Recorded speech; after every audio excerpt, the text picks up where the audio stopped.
Nasa ni Isko ang hindi maipaliwanag na mga pangyayari sa eskwelahan, umasa siyang mananatiling tahimik ang baryo. Ngunit parang hindi siya tinatantanan ng dilim ng kababalaghan. Isang gabi, habang siya ay nagpapahinga sa kanyang klinika, may naamoy siyang kakaibang usok. Mabigat, matapang, at tila mula sa tabako na hindi pangkaraniwang amoy. Noong una, inakala niyang isa lang itong tambay na nagyoyosi sa paligid, kaya't binuksan niya ang bintana para silipin. Ngunit wala siyang nakita. Tahimik ang paligid, maliban sa bahagyang kaluskos ng mga dahon. Ang usok tila galing sa direksyon ng malaking puno ng mangga sa likod ng kanyang klinika. Pabalik na sana si Isko sa kanyang higaan nang biglang may marinig siyang mabigat na yapak mula sa likod ng klinika. Napahinto siya. Kumalabog ang dibdib niya. Sinubukan niyang kalmahin ang sarili at pinakinggan ang tunog. Napatigil ang mga yapak, pero naramdaman niya ang bigat ng presensyang parang may nagmamasid sa kanya. Tumagal ito ng ilang minuto hanggang sa tuluyang maglaho ang tunog at usok. Sinara niya ang bintana at tahimik na nagdasal bago siya muling humiga. Kinabukasan, dumating si Aling Bebang sa klinika, halos hindi mapalagay, kasama ang kanyang anak na si Junjun. Halos hindi magkatugma ang mga sinasabi ni Aling Bebang dahil sa kaba, ngunit sa wakas naintindihan ni Isko ang kanyang sinasabi. Nawawala ang kanilang aso na si Bantay. Si Bantay, na karaniwang naglalaro sa paligid ng baryo, ay huling narinig tumatahol malapit sa puno ng mangga noong gabi bago ito nawala. Dok Isko, baka nakita niyo po siya? Naririnig pa namin siya kagabi, pero bigla na lang tumigil, sabi ni Aling Bebang habang yakap si Jun na umiiyak. Parang biglang bumigat ang pakiramdam ni Isko. Naalala niya ang kakaibang usok at ang bigat ng presensyang naramdaman niya kagabi. Nagpasya siyang tingnan ang paligid ng puno ng mangga pagdating ng gabi, kahit alam niyang maaring may kung anong masama ang naghihintay sa kanya roon. Pagdating ng gabi, nagdala si Isko ng lampara, rosaryo at matibay na loob. Tahimik niyang tinungo ang malaking puno ng mangga sa likod ng klinika.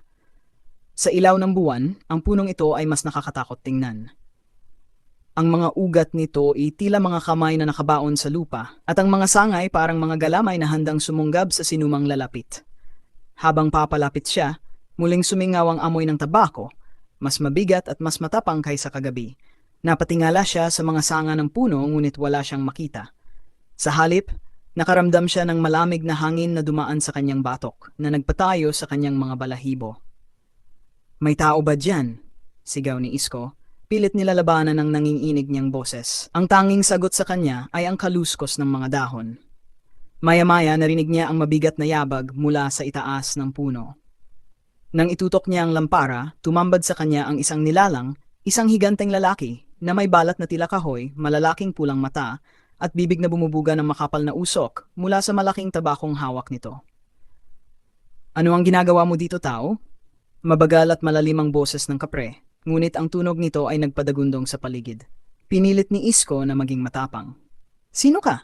Ano ang ginagawa mo sa baryo namin? Tanong niya, hawak ang kanyang rosaryo. Ngumisi ang kapre, ipinakita ang dilaw ng ngipin nito na parang nababalot ng amag. Matagal na akong narito, tagabantay ako ng punong ito, pero kayo maliliit na tao, bakit kayo nang hihimasok? Sa ilalim ng liwanag ng lampara, napansin ni Isko ang mga natyong balahibo at buto sa lupa. Ang ilan dito ay mga aso, manok at ibang mga hayop. Napatras siya ng kaunti, ngunit sinubukan niyang huwag magpakita ng takot.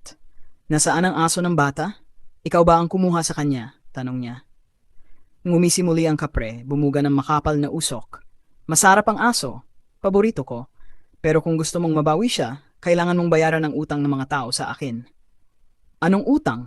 Tanong ni Isko, nanginginig na ang boses. Ang lupaing ito ay akin bago pa kayo dumating. Ang inyong ingay at pagpapakasa sa lugar na ito ay pambabastos sa akin. Ang aso? Isa lang sa mga kabayaran. Hindi nagpatinag si Isko. Hawak ang kanyang rosaryo, nagsimula siyang magdasal ng malakas. Sa ngalan ng Diyos, palayasin ka mula sa lugar na ito. Ang kapre biglang tumawa, isang malakas at nakakilabot na halakak na yumanig sa lupa. Ang mga sanga ng puno ay gumalaw, parang mga galamay na sumusubok abutin si Isko. Bumaba ang kapre mula sa puno. Ang bawat yapak nito ay nagdulot ng lindol sa paligid. Huwag kang magpanggap na makapangyarihan. Tao, hindi mo ako kayang paalisin. Ako'y matagal ng bahagi ng lugar na ito, sigaw ng kapre. Habang patuloy na nagdarasal si Isko, narinig niya ang mahihinang alulong. Sinundan niya ang tunog sa gilid ng puno at nakita si Bantay nakakulong sa mga buhol-buhol na ugat. Nanginginig ito at halos hindi makagalaw. Mabilis na gumalaw si Isko, hinugot ang aso mula sa ugat habang ang kapre ay palapit ng palapit. Tumakbo siya pabalik sa klinika.